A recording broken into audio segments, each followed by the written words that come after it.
السلام عليكم ورحمة الله وبركاته. الحمد لله رب العالمين والصلاة والسلام على أشرف الأنبياء والمرسلين وعلى آله وصحبه أجمعين. القرآனுடைய 67வது சூறாவாகிய சூரத்துல் முல்க், அதுக்கு இன்னொரு பெயர் சூரத்து தபாரக். அதனுடைய முதல் 18 ஆயத்துகளுடைய விளக்கங்களை பார்த்த பிறகு இன்ஷா அல்லாஹ் இன்றைக்கு 19வது ஆயத்தினுடைய விளக்க உரையை பார்க்க இருக்கிறோம்.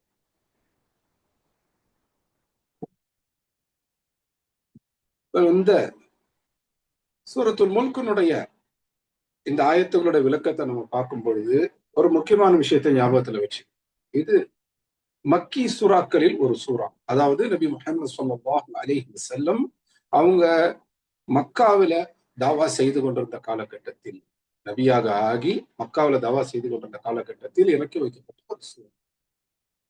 பொதுவா தஃப்சீர்கள்ல இந்த மாதிரியான சூறாக்களுக்கான விளக்கங்களை நம்ம பார்க்கும் பொழுது மொழி ரீதியான விளக்கங்கள் தான் அதிகமாக இருக்கும். மக்கி சூறாக்கள், குறிப்பாக மக்காவினுடைய ஆரம்ப காலகட்டத்தில் இறக்கி வைக்கப்பட்ட, இடைக்காலத்தில் இறக்கி வைக்கப்பட்ட சூறாக்களுக்கான விளக்கங்களை பார்க்கும் பொழுது மொழி ரீதியான விளக்கங்களை தான் நம்ம அதிகமா பார்க்க முடியும். அதற்கு பிறகு இந்த ஆயத்திற்கு இந்த ஆயத் விளக்கமாக அமைகிறது என்று குர்ஆனுடைய இன்னொரு ஆயத்தை தான் விளக்கமாக கொண்டு வருவாங்க. ஹதீஸ்களிலிருந்து இதுல விளக்கம் கொண்டு வருவது குறையும். நிறைய ஆயத்துகளுக்கு ஹதீஸ் விளக்கம் கொண்டு வருவதும் இல்லை. இது ஆரம்ப நிலையில் உள்ள தஃப்சீர்கள். விரிவான தஃப்சீர்கள் அது போகலாம், ஆனா அது பொதுமக்களுக்கான தஃப்சீர்கள் அல்ல. இத ஞாபகத்துல வச்சுக்கணும். சரி, இப்ப இன்றைக்கு நம்ம பார்க்கக்கூடிய ஆயத்துக்குள்ள நாம போறோம் இன்ஷா அல்லாஹ்.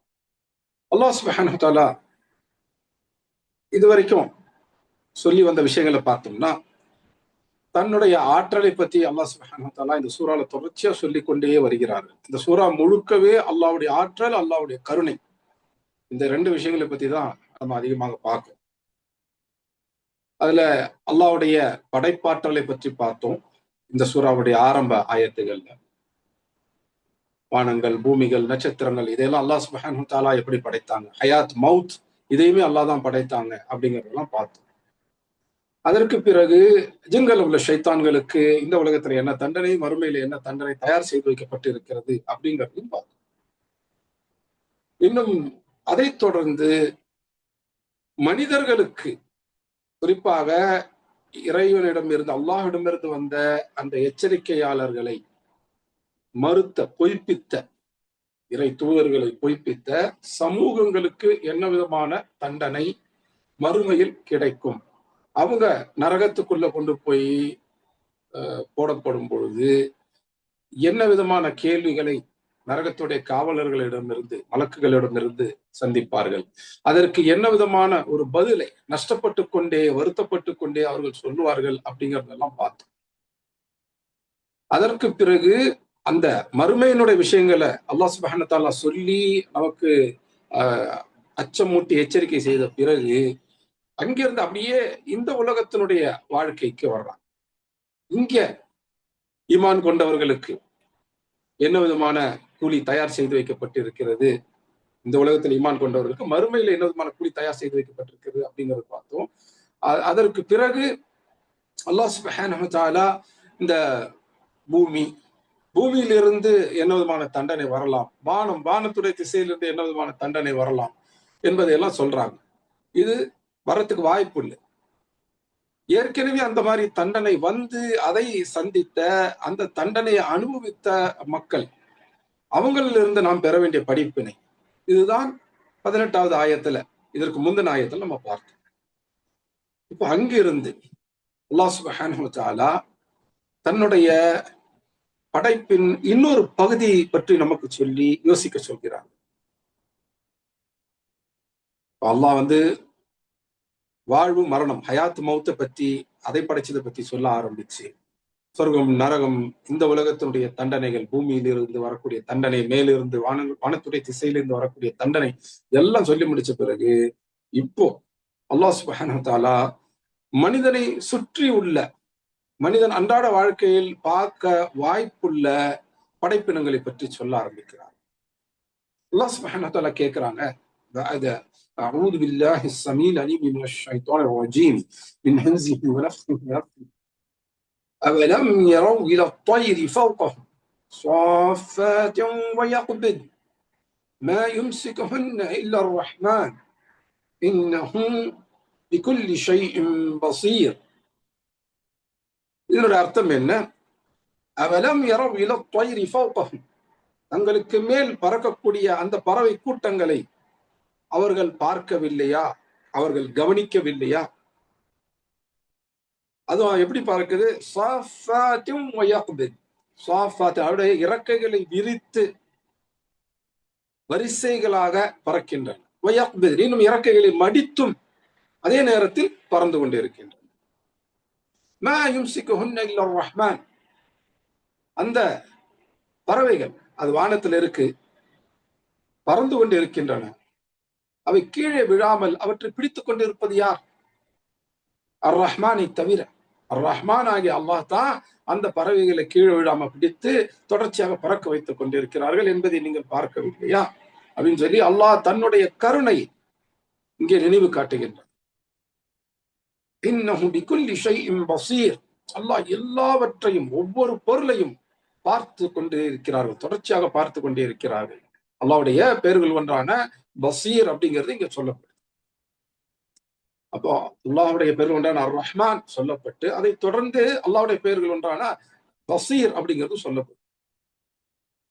அல்லாஹ் சுப்ஹானஹு வ தஆலா மலக்குகள், ஜின்கள், மனிதர்கள் இவங்களை மட்டும் பார்த்துக்கிட்டு இல்லை, தன்னுடைய ஒவ்வொரு படைப்பையுமே அல்லாஹ் சுப்ஹானஹு வ தஆலா பார்த்து கொண்டு கண்காணித்துக் கொண்டு கவனித்துக் கொண்டிருக்கிறார்கள். தன்னுடைய ஒவ்வொரு படைப்பின் மீதும் அல்லாஹ் சுப்ஹானஹு வ தஆலா அக்கறை கொண்டிருக்கிறார்கள். அதுதான் பசீர் அப்படிங்கிற அந்த பெயரை கொண்டு இங்க சுட்டி காண்பது. சரி, இப்ப இந்த ஆயத்தினுடைய முக்கியமான வார்த்தைகளுடைய விளக்கத்தை பார்த்துட்டு இதனுடைய தஃப்சீர், ததப்புர் அந்த கோணங்களை நம்ம பார்க்க போவோம்.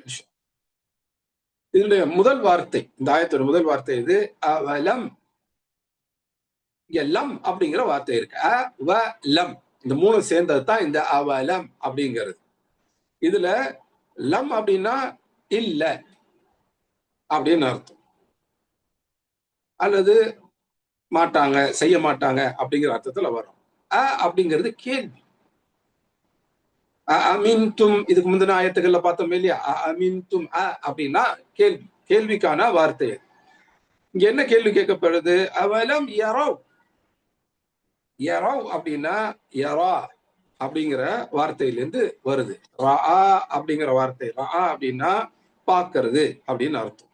கண்ணால பார்க்கிறது, கண்ணால பார்த்த மக்களுடைய அந்த தகவலை, சாட்சியை ஏற்றுக்கொள்ளுது, காதால் கேட்டு ஏற்றுக்கொள்ளுது. ஆனா இங்கேயும் கண்ணால பார்க்கறது அடிப்படை, பார்த்திருக்கணும் அல்லது பார்த்ததை சாட்சியாக பெற்றுக்கொண்டு இருக்கணும்.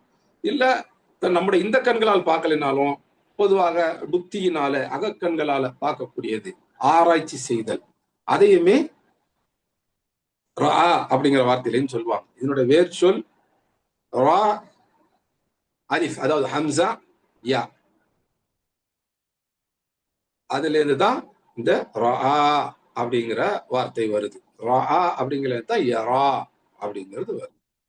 அவலம் யரா யரவ் இலா த்வைர், எதை நீங்க பார்க்கலையா நல்லா கேட்கிறாங்க, பார்க்கலையா யோசிக்கலையா அப்படின்னு கேட்கிறாங்க. ரா அப்படிங்கிறது கண்ணால பார்க்கறது மட்டுமே இல்லை, நீங்க பாக்குறீங்க இல்லையா, பார்க்கறது நல்லா கவனிச்சு பாருங்க. கவனித்து பார்க்கும் பொழுது அதை பற்றி நீங்க யோசிக்கவும் செய்யும். சும்மா யோசனை இல்லாத பார்வை, யோசனை இல்லாத அந்த கேட்டல், யோசனை இல்லாத பேச்சு, இதெல்லாம் அல்லாஹ் சுப்ஹானஹு வ தஆலா ஊக்குவிக்கிறது. மனிதனுக்கு அல்லாஹ் சுப்ஹானஹு வ தஆலா இந்த கண்களை கொடுத்திருக்கிறாங்க, சும்மா அப்படியே எதையுமே கருத்துல கொள்ளாம பார்க்கறதுக்காக கொடுக்கல. கண்களை கொண்டு நம்ம பார்க்கிறோம், பார்க்கறத கொண்டு என்ன உணர்கின்றோம், என்ன புரிந்து கொள்கிறோம், கற்றுக்கொள்கிறோம் அப்படிங்கறதெல்லாம் நம்ம கவனிக்கணும். இப்ப கண்களால் பார்த்தல் அப்படிங்கிறது உண்மையில கண்களால் கவனித்தல். அதே போலதான் காதால கேட்கறது, சும்மா சத்தங்களை கேட்கறதுக்கு காது இல்லை. காது என்பது விஷயங்களை கவனிப்பதற்காக, கவனித்து சிந்திப்பதற்காக என்று கொடுக்கப்பட்டது. எப்படி கேட்டு நம்ம யோசிக்கிறோமோ அதே போல பார்த்தும் யோசிக்கணும், பார்க்கிற விஷயங்களை பத்தி யோசிக்கணும். அப்ப அல்லாஹ் சுப்ஹானஹு வ தஆலா இங்க பார்த்து யோசிக்கலையான்னு கேட்கிறாங்க. எதை பார்த்து? அவலம் யரவ் இலா த்வைர், இலா இலா அப்படின்னா ஒரு விஷயத்தை நோக்கி, டுவர்ட்ஸ் சம்திங் அப்படின்னு, அதை நோக்கி. எதை எதை நோக்கி? தொயிர். தொயிர் அப்படின்னா என்ன? பறவைகள், பறவை கூட்டம், அதுக்குத்தான் தொயிர் அப்படின்னு சொல்லுவாங்க. ஒரு பறவை கூட்டம் அப்படிங்கிறதுக்கு தொயிர் அப்படின்னு சொல்லுவாங்க. ஒரு கூட்டமா இருந்தா தொயிர், நிறைய கூட்டங்களா இருந்தா துயூர் அப்படின்னு சொல்லுவாங்க. அவலம் இரவு இல தொயிர், வானத்துல பறவை கூட்டமாக பறக்கிறத நீங்க பார்க்கலையா அப்படின்னு நல்லா கேட்கிறான். பார்க்கலையான்னு என்ன? நான் பார்த்திருக்கிறேன் அப்படின்னு பதில் சொல்றதுக்காகவா? இல்ல, அதை பார்க்கறீங்க இல்ல, கவனிச்சு பார்த்தீங்களா? அந்த கவனித்து பார்த்தல் அப்படின்னா என்ன? அது பறக்கும் விதத்தை நீங்கள் யோசித்து பார்த்தீர்களா என்று அல்லாஹ் சுப்ஹானஹு வ தஆலா கேட்கிறான். ஃபௌகஹும், அது எப்படி பறக்குது? நம்ம ஃபௌக அப்படின்னா மேல, ஒரு விஷயத்துக்கு மேல, இடம் ரீதியாக சொல்றதுக்கான வார்த்தை. இப்போ ஒரு சேர் மேல, நாற்காலி மேல நம்ம உட்கார்ந்துருக்கோம், அப்ப ஃபௌக அப்படின்ற வார்த்தையை பயன்படுத்துவாங்க. மாடிக்கு மேல இருந்தா ஃபௌக. இப்ப நமக்கு மேல இருக்கு, அப்ப அதுக்கு வந்து ஃபௌக அப்படிங்கிற வார்த்தையை பயன்படுத்துவாங்க. அவலம் யரவ் இல த்வைரி ஃபௌகஹும், அவங்களுக்கு மேல, அவங்களுக்கு மேல வந்து நல்ல பறவை கூட்டம் பறந்து கொண்டிருக்கிறது. அது எப்படி பறக்குது? சாஃபாத்தின். சாஃபாத் அப்படின்னா என்ன? இது அரபியனுடைய பெரும்பாலான வார்த்தைகளை போல 3 வேறு எழுத்துக்களை கொண்டுதான் உருவாகுது. ஸ்வாத் ஃப ஃப. ஃப அப்படிங்கிறது 2 தடவை. ஸ்வாத் ஃப ஃப. இதுல இருந்து சஃப அப்படிங்கிற வார்த்தை வருது. சஃப் நம்ம சொல்றோம் இல்லையா? சஃப் அப்படின்னா என்ன? நம்ம தொழுகையில நிக்கிற சஃப் அப்படின்னு சொல்லிடுறோம் இல்லையா? கிட்டத்தட்ட அதே மாதிரியான அர்த்தம் தான் இதுக்கும். அந்த அதே வேறு எழுத்துக்கள்லேன்னு வர்றதுனால அது அப்போ சஃப அப்படின்னா என்ன? வரிசையாக இருக்கிறது, விரிந்து, அதே சமயத்துல ஒரு ஒரே வரியாக, ஒரே அணியாக, ஒரே வரிசையாக இருக்கிறது. அதற்குத்தான் சஃப் அப்படின்னு சொல்லுவாங்க. இப்ப அதுல இருந்துதான் இந்த வார்த்தை வருது. சாஃபா அப்படிங்கிறது ஒற்றைப்படைக்கு பயன்படுத்துவாங்க. சாஃபாத் அப்படிங்கிறது பன்மைக்கு பயன்படுத்துவாங்க. சாஃபா அப்படிங்கிறது ஒருமை, சிங்குலருக்கு. சாஃபாத் அப்படிங்கிறது அதனுடைய பன்மை. இது ரெண்டும் வந்து பெண்பால் இதாதான் பயன்படுத்தப்படுது. சரி, அவலம் யரவ் இல த்வைரி ஃபௌகஹும் ஸாஃபாத், தனது தலைக்கு மேல பறக்கக்கூடிய அந்த பறவை கூட்டத்தை அவர்கள் பார்க்கலையா? ஸாஃபாத், அவை ரெக்கைகளை விரிச்சு பறக்கின்றன. அந்த மாதிரி கூட்டம், பறவை கூட்டம் பறக்கிறத நம்ம கவனிச்சு பார்த்திருப்போம் இல்லையா? இதுக்கு முன்னாடி பார்த்திருக்கோம். அதை கொஞ்சம் யோசிச்சு பாருங்க, எப்படி இருந்தது? ஒரு பறவை இப்படி ரெக்கைகளை 2 பக்கம் விரிச்சிருக்கும், காலை அப்படியே பின்னாடி தள்ளிட்டு ரெக்கை விரிச்சிருக்கும், கழுத்தை நீட்டி இருக்கும். பொதுவா பறவைகள் கூட்டமாக பறக்கிறத பார்த்தோம்னா, கூர்ந்து கவனிச்சோம்னா தெரியும். அவருடைய கழுத்து முன்னாடி இருக்கும், கால் பின்னாடி இருக்கும், ரெக்கைகள் நன்றாக 2 பக்கங்களையும் விரிஞ்சு இருக்கும். அதுக்கு பக்கத்துல இருக்கிற பறவையும் அதே மாதிரிதான். அதுக்கு அந்த பக்கத்துல இருக்கிற பறவை இடப்புறம், வலப்புறம், இடப்புறம், அது அது எல்லாமே ஒரு குறிப்பிட்ட இடைவெளியில ஒரே மாதிரி பறந்து கொண்டு இருக்கும். முன்னாடி இருக்கிறது அதே மாதிரி தான், குறிப்பிட்ட இடைவெளி முன்னாடி இருக்கும். பின்னாடி இருக்கிறது அதே மாதிரி தான், குறிப்பிட்ட இடைவெளி பின்னாடி இருக்கும். அது ஒரு ஒழுங்கான ஒரு வரிசை இருக்கும். ஒரு பறவைக்கும் இன்னொரு பறவைக்கும் இடையில ஒரு முறையான ஒரு அளவு, ஒரு தூரம் அப்படியே இருக்கும். அதே போல அது வந்து வலதுபுறம் இடதுபுறமாக இருந்தாலும் சரி, முன்னாடி பின்னாடி இருந்தாலும் சரி, அந்த தூரம் அப்படியே அழகாக இருக்கும். அது அப்படியே மெயின்டைன் பண்ணும். அப்ப அது இறக்கைகளை விரித்து இருக்கும் பொழுது, அப்ப அதே பறவைகள் வெகு நேரமாக இறக்கை விரிச்சே பறந்து கொண்டு இருந்தாலும் சில நேரங்கள்ல தன்னுடைய இறக்கைகளை மடக்கவும் செய்யும். இறக்கைகளை என்ன செய்யும்? மடக்கும். அந்த மடக்கிறதுக்கு தான் தப்த் அப்படின்னு பேர். அல்லாஹ் சுப்ஹானஹு வ தஆலா அந்த பறவைகள் பறக்கிறதை பத்தி சொல்லும்போது ஸாஃபாத்தும் வ யக்பித், அவை ஸாஃபாத், இறக்கைகளை விரிச்சு ஒரே வரிசையில ஒரு அணியாக பறந்து கொண்டிருக்கின்றன. அந்த பறவைகள் யக்பித், அவை தங்களுடைய இறக்கைகளை மடிக்கவும் செய்கின்றன. இறக்கைகளை மடிக்குது, மடக்குது. அது யக்பித் என்ற வார்த்தை அல்லாஹ் சுப்ஹானஹு வ தஆலா பயன்படுத்துறான். இந்த யக்பித் அப்படிங்கிற வார்த்தை எதிரின் வருது? தப்த் அப்படிங்கிற வார்த்தையின் வருது. காஃப், த, தாத், இந்த 3 எழுத்துக்கள்ல இருந்து பப்த் அப்படிங்கிற வார்த்தை வருது. பப்த் அப்படின்னா என்ன? இப்படி இப்படி இறுக்கமா பிடிக்கிறது, ஒரு விஷயத்தை அப்படி வளைச்சு பிடிக்கிறது, அல்லது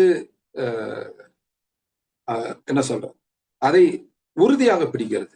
இதுக்கெல்லாம் கப்த் அப்படிங்கிற வார்த்தை சொல்லுவாங்க. இப்ப நம்ம தொழுகையில நிக்கிறோம், அல்லாஹு அக்பர் என்று சொல்றோம். இதுக்கு என்ன பேரு? தக்பீர். அதுக்கு அடுத்து என்ன செய்வோம்? அல்லாஹ் அக்பர் என்று சொன்ன பிறகு கைகளை எப்படி தோல் வரைக்கும் இல்ல காது வரைக்கும் அப்படி உயர்த்தி அதுக்கப்புறம் கட்டும். இந்த கைகளை கட்டுதல் இருக்கு பாத்தீங்களா, இதுக்கு பேரு அரபியில கப்த் என்று சொல்லுவாங்க. குறிப்பாக இந்த மணிக்கட்டு பகுதியில இல்ல இந்த பக்கமோ இப்படி பிடிப்பாங்க பாருங்க, இந்த மாதிரி பிடிக்கிறதுக்கு கப்த் அப்படின்னு சொல்லுவோம். பொதுவாக இன்னொரு விஷயத்தை அப்படி பிடிக்கிறதுக்கு கப்த் அப்படிங்கிற வார்த்தை பயன்படுத்தப்படுறது உண்டு. இப்போ அந்த பறவைகள் இறக்கைகளை நல்லா விரிச்சு இருக்குது, விரித்து பறந்து கொண்டிருக்கும் பொழுது அவ்வாறு விரித்து பறந்து கொண்டிருந்த பறவைகள் அப்படியே தங்களுடைய இறக்கைகளை இப்படி இறக்கும், அதுதான் கப்த். இப்போ உங்களுக்கு மேல பறந்து கொண்டிருக்கக்கூடிய அந்த பறவைகளை நீங்கள் கவனித்து பார்க்கவில்லையா? அவை தங்களுடைய இறக்கைகளை விரித்தும் அதே போல தங்களுடைய இறக்கைகளை மடக்கி பிடித்தும் இருக்கின்றன. இந்த பறவைகள் உண்மையில பார்த்தோம்னா தொடர்ச்சியாக பறந்து கொண்டு இருக்கக்கூடாது, அப்படிதானே? காற்று எடை குறைவானது.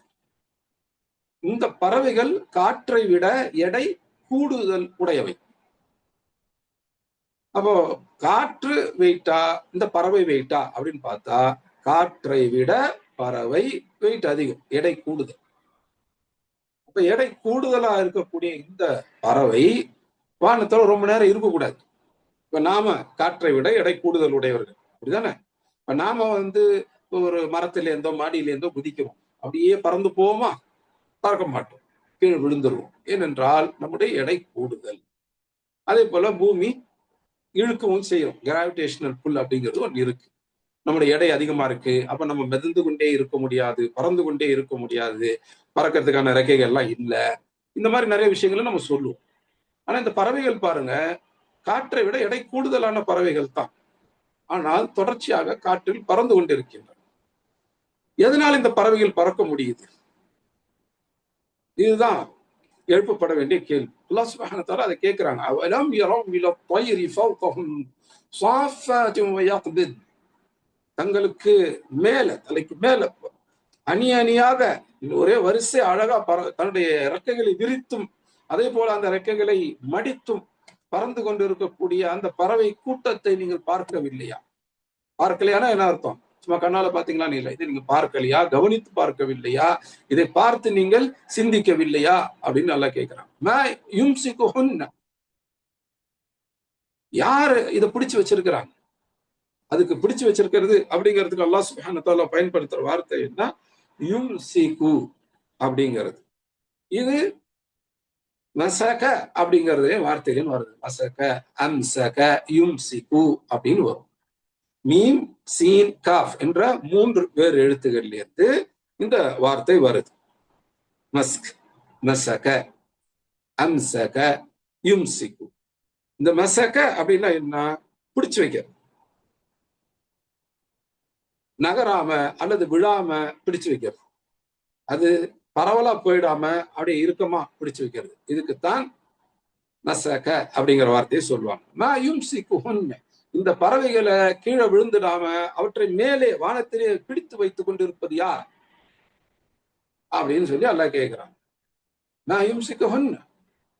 ரஹ்மான், அர் ரஹ்மானை தவிர வேறு யார் இந்த பறவைகளை கீழே விழாம தொடர்ச்சி பிடித்து வைத்துக் கொண்டிருக்கிறார்கள் என்று அல்லாஹ் கேட்கிறான். அர் ரஹ்மான் என்ற வார்த்தையை, என்ற பெயரை அல்லாஹ் சுப்ஹானஹு வ தஆலா இங்க பயன்படுத்துறான். ஏன் அர் ரஹ்மான் என்ற பெயர் இங்க பயன்படுத்தப்பட்டுள்ளது? அர் ரஹ்மான் அப்படிங்கிறதுக்கான பொருள் என்ன? நம்ம முந்தின வகுப்புகளிலே பார்த்திருக்கோம். அர் ரஹ்மான் என்பதற்கான அர்த்தம் என்ன அப்படின்னு சொல்லி மறுபடியும் சுருக்கமாக பார்ப்போம் இன்ஷா அல்லாஹ். ரஹ்மான், ரஹீம் இந்த 2 பெயர்களுமே ரா, ஹா, மீம் என்ற 3 எழுத்துக்களிலிருந்து வந்தது.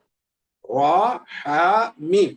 இதுல இந்த ரஹ்மா அப்படிங்கிற வார்த்தை வருது. இந்த ரஹ்மா அப்படிங்கிற வார்த்தையை தான் பேச்சு வழக்குல நம்ம ரஹ்மத் அப்படின்னு சொல்றோம். ரஹ்மத் அப்படின்னா என்ன? கருணை, அருள். இப்ப யாருக்கு அந்த ரஹ்மத் இருக்குதோ அவங்களுக்கு தான் ரஹ்மான் அல்லது ரஹீம் அப்படிங்கிற பெயர். அல்லாஹ் சுப்ஹானஹு வ தஆலா இங்க ரஹீம் அப்படிங்கிற பெயரை பயன்படுத்தல. மாறாக என்ன பெயரை பயன்படுத்தி இருக்கிறாங்க? ரஹ்மான் அப்படிங்கிற பெயரை பயன்படுத்தி இருக்கிறாங்க. ஏன்? என்னன்னா நம்ம முந்தின வகுப்பிலே பார்த்திருக்கோம். ரஹீம் என்பது குறிப்பிட்ட மக்களுக்கான அல்லது குறிப்பிட்ட சில விஷயங்களுக்கான கருணை. அது ரஹ்மத்துல் ஹாஸா, ஸ்பெசிபிக் மெர்சி, தனிப்பட்ட கருணை. அதுல எல்லாருக்கெல்லாம் பங்கு கிடையாது, குறிப்பிட்ட சிலருக்கானது. மனிதர்களுடைய விஷயத்துல எடுத்துக்கிட்டோம் அப்படின்னா எல்லா மனிதர்களுக்குமானது கிடையாது. அது மூமின்களுக்கு மட்டும், விசுவாசிகளுக்கு மட்டுமானது, முஸ்லிம்களுக்கு மட்டுமானது. அதுதான் ரஹீம் உடைய கருணை. ஆனா ரஹ்மான் உடைய கருணை எப்படிப்பட்டது? அது ரஹ்மத்துல் ஆம்மா. ஆம் அப்படின்னா ஜெனரல், பொதுவானது அப்படின்னு அர்த்தம். ரஹ்மத்துல் ஆம்மா அப்படின்னா பொதுவான கருணை, ஜெனரல் மெர்சி. எல்லாருக்கும் போய் சேரும், எல்லாத்துக்கும் போய் சேரும். மனிதர்களுக்கு மட்டுமல்ல, ஜின்களுக்கும் போகும், மலக்குகளுக்கும் போகும். அது மட்டுமல்ல, எல்லா படைப்பினங்களுக்கும் போகும். எல்லா மிருகங்களும் பறவைகளும், வானத்தில் இருக்கிறது, பூமியில இருக்கிறது, பூமிக்கு கீழே இருக்கிறது, தண்ணியில இருக்கிறது, எல்லா விதமான உயிரினங்களுக்கும் போய் சேரும். உயிர் அற்றவைகளுக்கும் கூட அர் ரஹ்மானுடைய கருணை போய் சேரும். இப்ப இந்த இடத்துல அல்லாஹ் சுப்ஹானஹு வ தஆலா பறவைகளுக்கு தான் காட்டிய கருணையை பற்றி, தொடர்ந்து காட்டிக் கொண்டிருக்கக்கூடிய கருணையை பற்றி இங்க பேசுறான். ரஹ்மான் என்று அல்லாஹ் சுப்ஹானஹு வ தஆலா சொல்றான். இந்த உலகத்தில் நீங்க இருக்கிறீங்க. இந்த உலகத்துலதான் உங்க தலைக்கு மேல பறவைகள் பறந்து கொண்டிருக்கின்றன.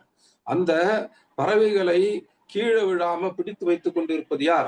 அவற்றை வானத்திலேயே வச்சுட்டு இருக்கிறது யார்? அர் ரஹ்மான். மா யும்சிகுஹுன்ன இல்ல அர் ரஹ்மான் என்று அல்லாஹ் சுப்ஹானஹு வ தஆலா கேள்வி கேட்டு அதுல விதி விலக்கும் கொடுத்து பதில் சொல்றாங்க. மா யும்சிகுஹுன்ன, இந்த இடத்துல மா அப்படிங்கிறது இல்ல அப்படிங்கிற அர்த்தம். கேள்வி கேட்கறதுக்கு மான்று பயன்படுத்துவாங்க. இங்க மா யும்சிகுஹுன்ன, யார் இங்க அதை பிடிச்சு வச்சிருக்கிறாங்க? யாரும் பிடிச்சு வச்சிருக்க. இல்ல ரஹ்மான், ரஹ்மானை தவிர. இல்ல அப்படிங்கிறது ஒரு விதிவிலக்கு கொடுக்கறதுக்காக, இஸ்திஸ்னா அப்படின்னு சொல்லுவாங்க, விதிவிலக்கு கொடுக்கறதுக்காக. யாரும் பிடிச்சு வச்சிடல இவங்களை தவிர. நம்ம லா இலாஹ இல்லல்லாஹ் பார்த்தோம் இல்லையா? லா இலாஹ இல்லா அல்லாஹ். லா இலாஹ இல்லல்லாஹ்ல 4 வார்த்தைகள் இருக்கின்றன. லா அப்படிங்கிறது முதல் வார்த்தை, இலாஹா அப்படிங்கிறது 2வது வார்த்தை, இல்லா அப்படிங்கிறது 3வது வார்த்தை, அல்லாஹ் அப்படிங்கிறது 4வது வார்த்தை. அந்த இல்லா அல்லாஹ் சேர்த்து தான் இல்ல அல்லாஹ் அப்படின்னு சொல்லிடுவோம். லா இலாஹ இல்லா அல்லாஹ். இந்த இடத்துல லா அப்படிங்கிறது எதுவுமே கிடையாது, இல்ல அப்படின்னு சொல்லிட்டு இல்லா, அதை தவிர. இலாஹன் யாருமே கிடையாது, வணக்கத்துக்குரியவங்க என்று யாருமே கிடையாது. இல்லா, இவங்களை தவிர. யாரை தவிர? அல்லாஹ். லா இலாஹ, இலாஹ் அப்படின்னு வணக்கத்துக்குரியவங்க அப்படின்னு யாருமே கிடையாது, இல்லா அல்லாஹ், அல்லாஹை தவிர. இப்ப அந்த மாதிரிதான் மா யும்சிகுஹுன்ன, மா அப்படிங்கிறது இங்க இல்லை அப்படிங்கிற பொருள்ல வருது. மா யும்சிகுஹுன்ன, யாருமே அதை பிடிச்சு வச்சு, யார் பிடிச்சு வச்சிருக்காங்க? யாரும் பிடிச்சு வச்சு. இல்ல, இவங்களை தவிர. யாரை தவிர? அர் ரஹ்மான். அர் ரஹ்மான் அந்த பறவைகளை பிடிச்சு வைக்கலன்னா எந்த பறவையும் தொடர்ச்சியாக வானில் பறந்து கொண்டிருக்க முடியாது. ரெக்கை இருக்கிறது எல்லாம் பறந்துட முடியாது. நம்ம பாக்குறோம், கோழிக்கும் இறக்கை இருக்கின்றது, வாத்துக்கும் ரெக்கை இருக்குது. கோழியும் வாத்தும் பறக்குதா? பறக்குது. சில குறிப்பிட்ட வகையான பறவைகளை தான் அல்லாஹ் பறக்கிற மாதிரி வச்சிருக்கிறாங்க. நம்ம தலைக்கு மேல தொடர்ச்சியாக பறந்து கொண்டு இருக்கக்கூடிய அந்த பறவைகளை பற்றி அல்லாஹ் சுப்ஹானஹு வ தஆலா சொல்லும்போது இந்த கேள்வி கேட்கிறாங்க. மா யும்சிகுஹுன்ன இல்ல அர் ரஹ்மான்.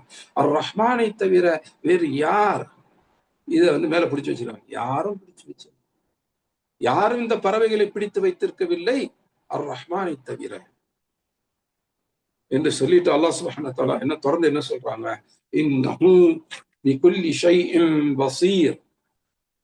நிச்சயமாக, இன்னஹு நிச்சயமாக அவங்க, யார்? அல்லாஹ், பிகுல்லி ஷைஇன் எல்லா விஷயங்களின் மீதும், பஸீர் எல்லா விஷயங்களின் மீதும் பார்க்கக்கூடியவங்களாக இருக்காங்க. எல்லா விஷயத்தையும் பார்க்கக்கூடியவங்களா இருக்கிறாங்க.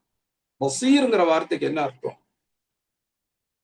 பஸீர் அப்படிங்கிறது பெரும்பாலான அரபி வார்த்தைகளை போல பா, ஸ்வாத், ரா இந்த 3 எழுத்துக்களில் வருது.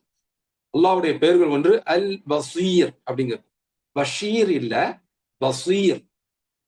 ஒரு சிலர் பேர் வைக்கும் போது அப்துல் பஷீர் அப்படின்னு வைக்கிறாங்க. பஷீர் அப்படின்னா மனிதனை குறிக்கக்கூடிய ஒரு சொல்.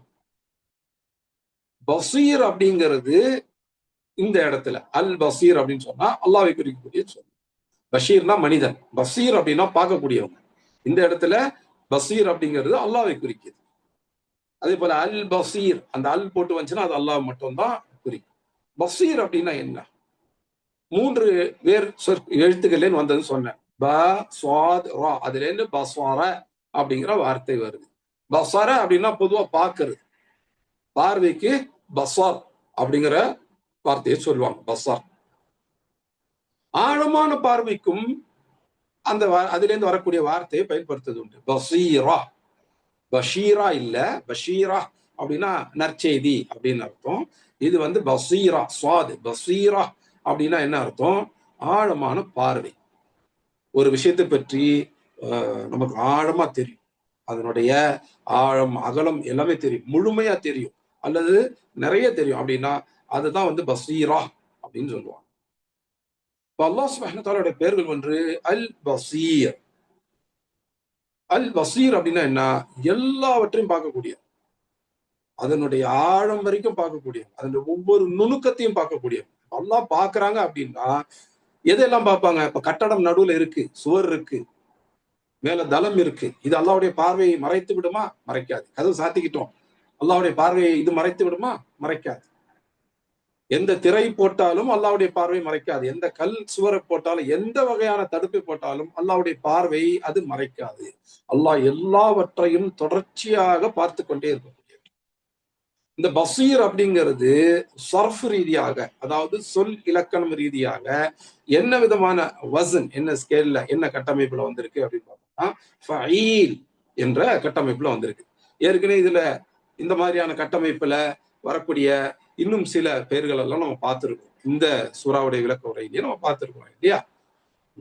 அவீம் அந்த மாதிரி நிறைய பார்த்திருக்கிறோம். ஃபஈல் அப்படிங்கிற அந்த வசன்ல வரக்கூடியது. ஃபஈல் அப்படின்னா என்ன?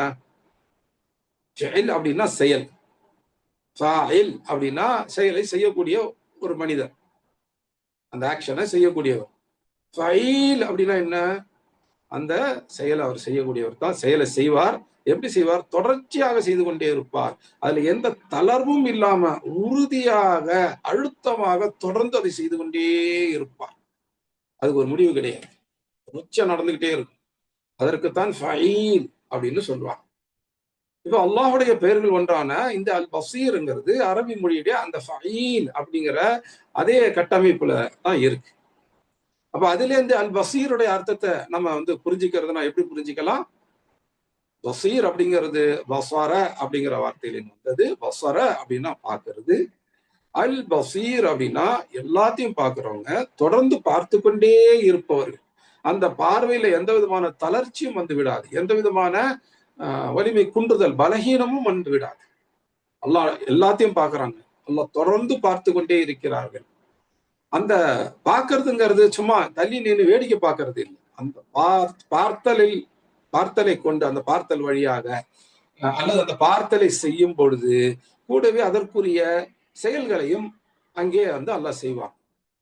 அதாவது தள்ளி நின்று பாசிவா வேடிக்கை பார்க்கறது வந்து பசீர்.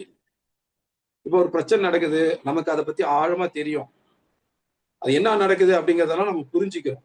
ஆனா அதுல அதை வந்து இன்னும் வேகமாக செய்ய வைக்கிறதுக்கு, இன்னும் சிறப்பா செய்ய வைக்கிறதுக்கு நம்ம எந்த முயற்சியும் எடுக்கல.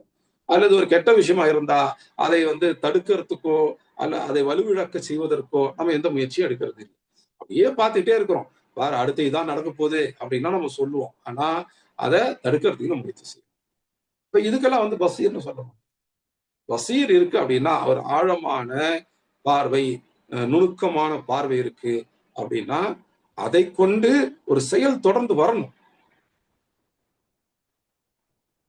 அது நல்ல விஷயமாக இருந்தால் அந்த நல்ல விஷயத்தை அதிகரிப்பது போன்ற ஒரு செயல் அங்கே வரணும். அல்லது அது தீய விஷயமா இருந்தா தடுக்கிறது போல ஒரு செயல் வரணும். அல்லாஹ் சுப்ஹானஹு வ தஆலா அல் பசீர் அப்படிங்கிறப்போ அல்லாஹ் எல்லாவற்றையும் விரிவாக, அதே சமயத்துல ஆழமாக, நுணுக்கமாக பார்க்கக்கூடியவர். அது மட்டும் இல்ல, அது நல்ல விஷயமாக இருக்கும் பொழுது அல்லாஹ்வுடைய உதவியும் அதற்கு இருக்கும். அதே போல அது கெட்ட விஷயமாக இருக்கும் பொழுது அல்லாஹ்வுடைய உதவி அதுக்கு இருக்காது. அதுக்குரிய தடைகள், இந்த உலகத்துடைய வாழ்க்கையில அல்லாஹ் எவ்வளவு தடைகளை கொடுக்க நாடி இருக்கிறான் அது இருக்கும். ஆனா பல நேரங்கள்ல அல்லாஹ்வுடைய உதவி வர்றதையும் நாம உணர்ந்து கொள்வதில்லை, அல்லாஹ் கெட்ட விஷயங்களை தடுக்கிறதையுமே நாம உணர்ந்து கொள்வதில்லை. ஆனா அல்லாஹ் சுப்ஹானஹு வ தஆலா அல் லத்தீஃப் என்று நம்ம இதே சூறால முன்னாடி பார்த்தோம். லத்தீஃப் என்ற வார்த்தையினுடைய விளக்க உரையை நம்ம பார்த்தோம் இல்லையா? முந்தின வகுப்புகள் இருக்கு, அதனுடைய வீடியோ பதிவுகளும் இருக்கின்றன. நீங்க அவங்க மறந்துட்டீங்க அல்லது நோட்ஸ் எடுக்கல, சரியா ஞாபகம் இல்லை அப்படின்னா அந்த லத்தீஃப் என்ற வரக்கூடியதை நீங்க மறுபடியும் பாருங்க. அல்லாஹ் அல் லத்தீஃப், அல்லாஹ் அல் பசீர், எல்லாத்தையும் பாக்குறாங்க, ஆழமாக நுணுக்கமாக பாக்குறாங்க. அல்லாஹ்வுடைய பார்வையிலிருந்து எந்த விஷயமும் தப்ப முடியாது. அல்லாஹ் ஒவ்வொரு விஷயத்தையும் பாக்குறாங்க, அதனுடைய முழு பரிமாணத்தையும் பாக்குறாங்க. அல்லாஹ்வால இதை பார்க்க முடியும் அதை பார்க்க முடியாது அப்படின்லாம் கிடையாது. மனுஷனுடைய வெளித்தோற்றம் மட்டுமல்ல, மனிதன் உள்ளுக்குள்ள மனிதன் என்ன நினைக்கிறான் அப்படிங்கிறது கூட அல்லாஹ் பார்க்கிறான். பொது வெளியில நடக்கிறது மட்டும் இல்லை, பிரைவேட்டா நம்ம தனிமையில செய்யறது கூட அல்லாஹ் பார்த்து கொண்டுதான் இருக்கிறார். அல்லாஹ்வுடைய பார்வையிலிருந்து எதுவுமே தப்பிக்க முடியாது. இன்னஹு அலா குல்லி ஷைஇன் பஸீர், எல்லாவற்றின் மீது, எல்லா விஷயங்களின் மீது நிச்சயமாக அல்லாஹ் அல் பஸீர் ஆகத்தான் இருக்கிறார்கள். அப்படின்னா என்ன அர்த்தம்? அல்லாஹ் எல்லா விஷயத்தையும், எல்லாம்னா இங்க ஒவ்வொரு அப்படின்னா ஒவ்வொரு எல்லாம் அப்படின்னு அர்த்தம். அல்லாஹ் ஒவ்வொரு விஷயத்தையுமே துல்லியமா கவனிச்சுக்கிட்டு இருக்கிறான், ஆழமா கவனிச்சுக்கிட்டு இருக்கிறான், நுணுக்கமாக கவனிச்சுக்கிட்டு இருக்கிறான். அப்ப அல்லாஹ்வுடைய பார்வையிலிருந்து எந்த விஷயமும் தப்புவதில்லை. எல்லாத்தையும் அல்லாஹ் பார்க்கிறான், எதையுமே அல்லாஹ் விடுறது கிடையாது. பார்க்கறது மட்டும் இல்ல, அல்லாஹ் சுப்ஹானஹு வ தஆலா அந்த பார்வையோடு சேர்த்து அந்த அறிதல் இருக்கு இல்லையா, பார்த்தல் மூலமாக ஒரு அறிதல் அப்படிங்கிறது, கேட்கறது மூலமா ஒரு அறிதல் அப்படிங்கிறது நடக்கும். இப்ப பார்த்தலின் மூலமாக ஒரு அறிதல் அப்படிங்கிறது நடக்குது. அந்த அறிதல் கொண்டு அங்கே ஒரு செயலும் நடக்கும். அப்ப அல்லாஹ் சுப்ஹானஹு வ தஆலா அல் பஸீர். அதே போல அல்லாஹ்வுக்கு அஸ்-ஸமீ அப்படிங்கிற பெயரும் உண்டு. எல்லாத்தையும் கேட்கிறோம். நம்ம அந்த மாதிரி பெயர்களை தான் பார்த்தோம். அல் அலீம் அப்படிங்கிறத பார்த்தோம். அல்லாஹ் வந்து அல் ஹபீர், அல் லத்தீஃப், இது எல்லாமே அறிதல் சம்பந்தப்பட்ட பெயர். அந்த மாதிரி ஒரு பெயர் தான் இது அல் பஸீர். அப்ப அல்லாஹ் சுப்ஹானஹு வ தஆலா தான் படைத்தவற்றை பற்றி பல கோணங்கள்ல தொடர்ச்சியாக அறிந்து கொண்டேதான் இருக்கிறார். அந்த அறிதல் அப்படிங்கிறது செயல் இல்லாத அறிதல் கிடையாது, செயலோடு கூடிய அறிதல் தான். இங்க ஒரு நல்லது நடக்குது, அப்போ அல்லாஹ்வுடைய உதவி அதுக்கு. ஒரு கெட்டது நடக்குது, அல்லாஹ்வுடைய உதவி அங்கிருந்து அகன்று விடும். அந்த அந்த கெட்டதுக்கு தடையும் கூட வரும். அப்போ அல்லாஹ் சுப்ஹானஹு வ தஆலாவுடைய அந்த அறிதல் அப்படிங்கிறது அல்லாஹ்வுடைய செயல்களோடு சேர்ந்ததுதான். அது வந்து பாசிவ் நாலேஜ் கிடையாது, ஆக்டிவ் நாலேஜ். செயல் அற்ற, செயல் இல்லாத அறிதல் கிடையாது, செயலுடன் கூடிய அறிதல். அப்ப அல்லாஹ் பாக்குறாங்க அப்படின்னா அதோட சேர்த்து ஒரு செயல் நடக்கும். இப்ப இந்த பறவைகளோட விஷயத்துல அல்லாஹ் சுப்ஹானஹு வ தஆலா அந்த செயலை சொல்லிட்டு தான் தொடர்ச்சியாக பார்த்து கொண்டிருக்கிறேன் என்பதையும் சொல்றாங்க. இந்த செயல் என்ன? அப்படியே ரிவர்ஸ்ல பாருங்க. அல்லாஹ் எல்லாத்தையும் பாக்குறாங்க, அல்லாஹ் ஒவ்வொரு விஷயத்தின் மீதும் தொடர்ச்சியாக கருணை காட்டக்கூடியவங்களா இருக்கிறாங்க. அந்த கருணையில ஒண்ணுதான் பறவைகள் கீழே விடாம மேல தொடர்ச்சியா பறந்து கொண்டிருப்பது. அந்த பறவைகள் தங்களுடைய இறக்கைகளை விரித்தும் இறக்கைகளை மடக்கியும் பறந்து கொண்டிருக்கின்றன, உங்களுக்கு மேல பறந்து கொண்டிருக்கின்றன. அவற்றை நீங்க கவனித்து பார்க்க வேண்டாமா? கவனித்து பார்த்து அதன் மூலமாக அல்லாஹ் அல் பசீர், அல்லாஹ் அர் ரஹ்மான் அப்படிங்கிறதெல்லாம் நீங்க உணர வேண்டாமா என்பதுதான் இந்த ஆயத்துல உள்ளது. அல்லாஹ் சுப்ஹானஹு வ தஆலா இந்த ஆயத்தின் மூலமாக நமக்கு நிறைய விஷயங்களை சுட்டி காண்பிக்கிறாங்க. அதுல முக்கியமான சில விஷயங்களை மட்டும் நம்ம இது வரைக்கும் பார்த்திருக்கிறோம், இன்னும் கொஞ்சம் தொடர்ந்து பார்ப்போம் இன்ஷா அல்லாஹ். அல்லாஹ் சுப்ஹானஹு வ தஆலா இந்த ஆயத்துல தன்னுடைய படைப்பினங்களில் ஒன்றாகிய பறவைகளை பற்றி நமக்கு சுட்டி காண்பிக்கிறாங்க. ஒவ்வொரு விஷயமா சுட்டி காண்பிச்சு இதை யோசிங்க, இதை யோசிங்க, இதை யோசிங்க என்று அல்லாஹ் சொல்றாங்க. இதுக்கு முந்தின ஆயத்துகள்ல நம்ம பார்த்தோம் இல்லையா, வானம், கீழ்வானத்துக்கு பக்கத்துல உள்ள அந்த எரிகற்கள், நட்சத்திரங்கள், இதை பத்தி எல்லாம் பார்த்தோம். அப்புறம் கியாமத்து நாள்ல தீர்ப்பு கொடுக்கப்பட்ட பிறகு நடக்கக்கூடிய விஷயங்கள், தீர்ப்பு கொடுக்கப்பட்டு நரகத்துல போடப்படுவாங்க, மலக்குகள் அவங்களை கேள்வி கேட்பாங்க, அப்படிங்கிறதெல்லாம் பார்த்தோம். இப்படி ஒரு விஷயமா அல்லாஹ் சொல்லி சொல்லி நீங்க இதை யோசிக்க வேண்டாமா, யோசிக்க வேண்டாமா, யோசிக்க வேண்டாமா, நீங்க இதை சிந்திக்க வேண்டாமா, சிந்திச்சு செயல்பட வேண்டாமா, சிந்திச்சு நீங்க ஈமான் கொள்ள வேண்டாமா அப்படிங்கறது தான் அல்லாஹ் சுப்ஹானஹு வ தஆலா தொடர்ச்சியா நம்ம கிட்ட கேட்டுக்கிட்டே இருக்கிறான். அப்ப இந்த சூறாவுல அல்லாஹ் சுப்ஹானஹு வ தஆலா பல்வேறு கோணங்கள்ல நம்ம கிட்ட விஷயங்களை சுட்டி காண்பிச்சு யோசிக்க சொல்றாங்க. இந்த உலகத்துடைய விஷயங்களை இங்கே இருந்து பாக்குறத வச்சு சொல்றாங்க, மறுமையோட விஷயங்களை சொல்றாங்க, இந்த உலகத்தினுடைய தண்டனைகளை சொல்றாங்க, இது இனிமேல் வர்றதுக்கு வாய்ப்புள்ள தண்டனைகளை சொல்றாங்க, ஏற்கனவே நடந்த தண்டனைகள்லாம் சொல்றாங்க, எதிர்காலம், கடந்த காலம், இது மாதிரி பல கோணங்கள்ல பல விஷயங்கள் அல்லாஹ் சுப்ஹானஹு வ தஆலா சொல்லி சொல்லி தன்னுடைய ஆற்றலை நமக்கு சொல்லி, அப்படிப்பட்ட அல்லாஹ்வின் மீது நீங்க ஈமான் கொண்டு இருக்க வேண்டாமா, அந்த அல்லாஹ்வின் மீது நீங்க நம்பிக்கை கொண்டு இருக்க வேண்டாமா அப்படிங்கிறத நம்ம கிட்ட தொடர்ச்சியா கேட்டுக்கிட்டே இருக்கிறாங்க. அதாவது ஈமான் கொள்வதற்கு எந்தெந்த வகையில எல்லாம் நம்ம வந்து நம்மளை யோசிக்க வைக்கணுமோ அந்த வகையில அல்லாஹ் சுப்ஹானஹு வ தஆலா யோசிக்க வைக்கணும். முஸ்லிம் அல்லாத மக்களுக்கு மத்தியில நாம தாவா செய்யணும் அப்படின்னா மக்கி சூறாக்களுடைய இந்த அணுகுமுறையை நாம நல்லா உள்வாங்க. அல்லாஹ் சுப்ஹானஹு வ தஆலா காஃபிரான மக்களுக்கு இஸ்லாமை ஈமானை பற்றி சொல்லும் பொழுது தன்னுடைய படைப்பாற்றலை, தன்னுடைய அந்த ரட்சிப்பை சொல்லி காண்பிக்கிறாங்க. அல்லாஹ் தன்னுடைய ருபூபியாவை சொல்லி காண்பித்து, அல்லாஹ் தானே ரப்பு, அல்லாஹ் தானே இவ்வளவும் செஞ்சாங்க, செய்வாங்க, செய்யறாங்க, அப்படிப்பட்ட ரப்பை தானே நீங்க வணங்கணும், அந்த ரப்பை தானே இலாஹ் ஆக ஆக்கி அந்த ரப்பை நீங்க வணங்கணும் அப்படின்னு சொல்லி திரும்ப திரும்ப பல கோணங்கள்ல நம்ம கிட்ட கேள்வி கேட்டுக்கிட்டே இருக்க. அதுல ஒரு கோணம் தான் இது. இந்த சூறாவுடைய ஆரம்பத்துல பூமிக்கு அருகில் உள்ள வானம், அந்த வானத்துக்கு கிட்ட உள்ள வானத்துக்கு கொஞ்சம் அப்படியே கீழே உள்ள நட்சத்திரங்கள், எரிகற்களை பத்தி எல்லாம் அல்லாஹ் சொல்லி அவற்றை பற்றி நம்ம யோசிக்க வச்சோம். இப்ப அதுக்கும் கீழே நமக்கு கொஞ்சம் அப்படியே மேல நாம பார்க்கக்கூடிய பறவைகள், அன்றாட வாழ்க்கையில் நம்ம பார்க்கக்கூடிய விஷயங்களை சொல்லி அவற்றை சிந்தித்து பார்க்க சொல்லி அல்லாஹ் சுப்ஹானஹு வ தஆலா சொல்லும். இப்ப இதை பத்தி சொல்லும் பொழுது இறைவனே இல்லை அப்படின்னு மறுக்கக்கூடிய மக்கள் இருக்கிறாங்க இல்லையா, நாத்திகவாதிகள், இங்கிலீஷ்ல ஏத்திஸ்ட் அப்படின்னு சொல்லுவாங்க. அவங்க எல்லாம் சொல்றாங்க பறவை பறக்கிறதெல்லாம் வந்து பிசிக்ஸினுடைய விதிகளின் அடிப்படையில பறக்குது அப்படின்னு சொல்லி சொல்லுவாங்க. பிசிக்ஸ்ங்கிறது என்ன?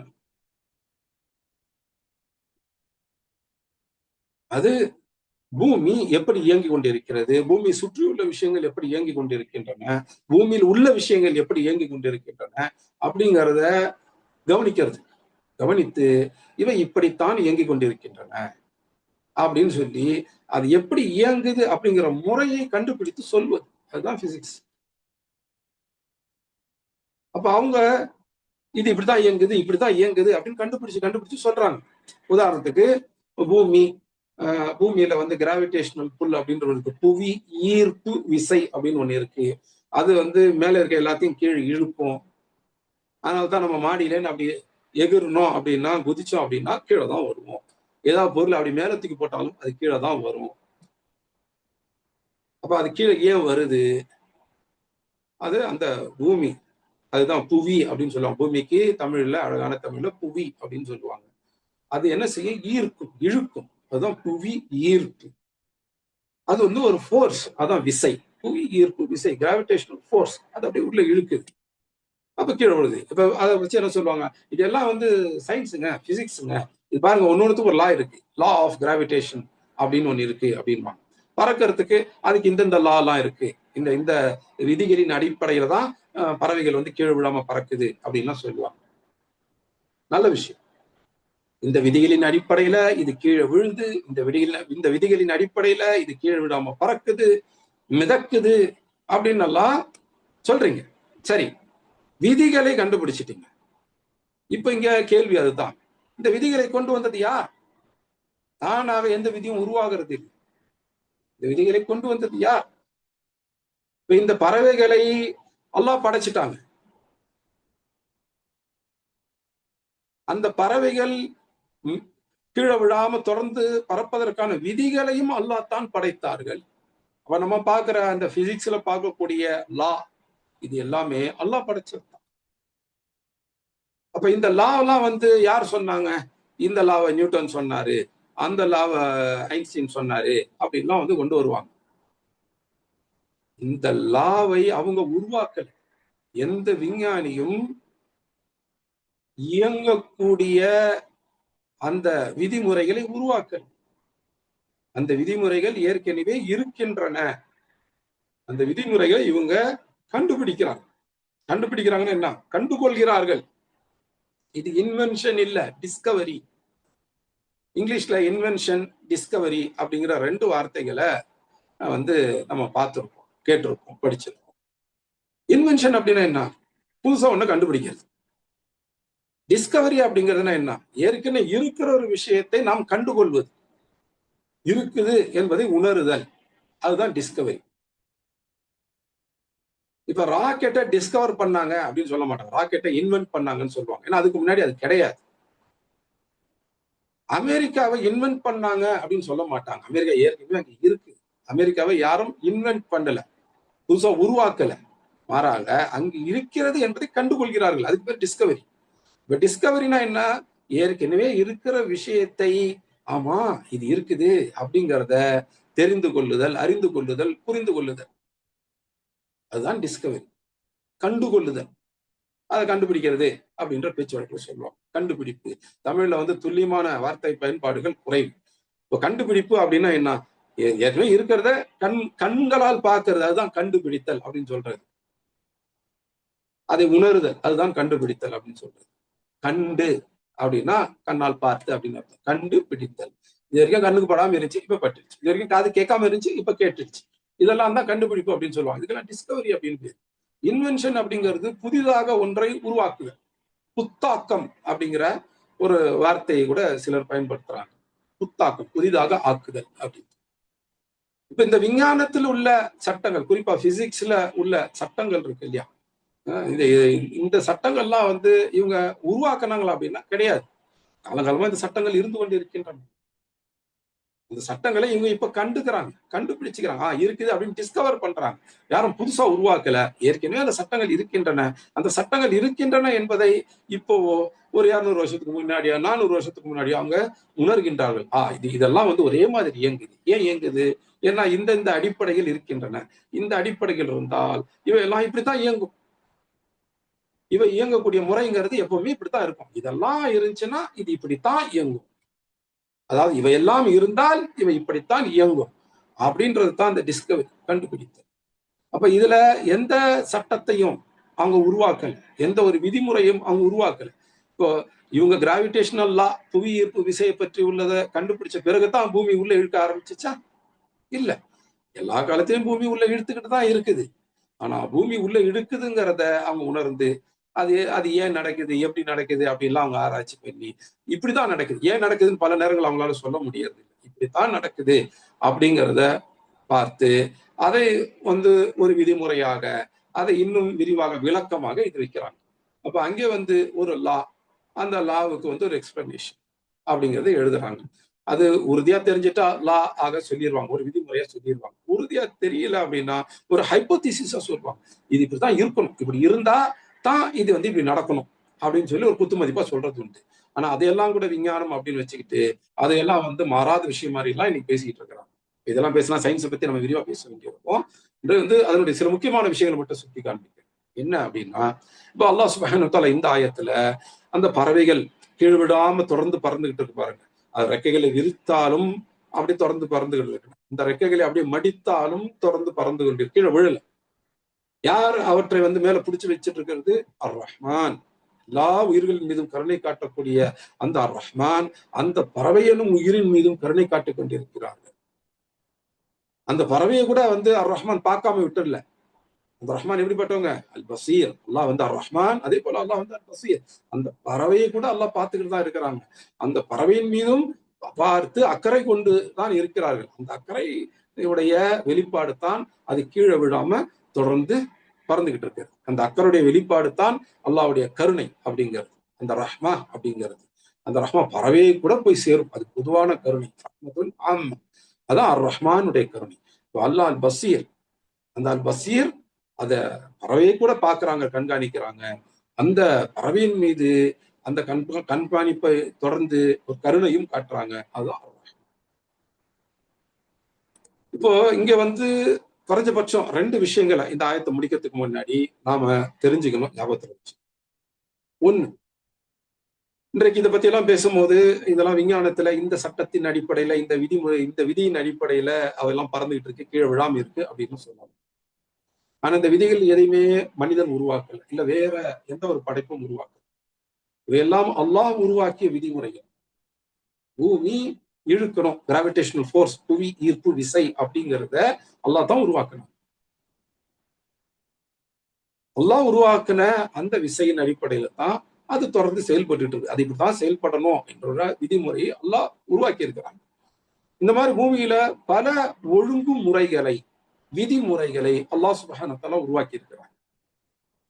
பல ஒழுங்குமுறைகளையும் விதிமுறைகளையும் அல்லாஹ் சுப்ஹானஹு வ தஆலா உருவாக்கி இருக்கிறாங்க. இப்ப நம்ம உடல் இயங்குது. இந்த உடல் இயங்குறதுக்கும் ஒழுங்குமுறையும் விதிமுறையும் இருக்கின்றது. உடம்புக்குள்ள ஒவ்வொரு சிஸ்டமும் இருக்குது. ரத்தம் மேலே இருந்து கீழே போகணும், அப்படி கீழே வரணும், அந்த நம்முடைய இதயம் இப்படி பம்ப் பண்ணணும், இந்த இந்த மாதிரி வந்து லிவர், கல்லீரல் இந்த வேலையை செய்யணும், நம்மளுடைய லங்ஸ், நுரையீரல் இந்த வேலை செய்யணும், கண் இந்த வேலை செய்யணும், அது இப்படி செய்யணும் அப்படிங்கிறதெல்லாம் இந்த உடம்பு இயங்குறதுக்கான ஒழுங்குமுறைகள், விதிமுறைகள்.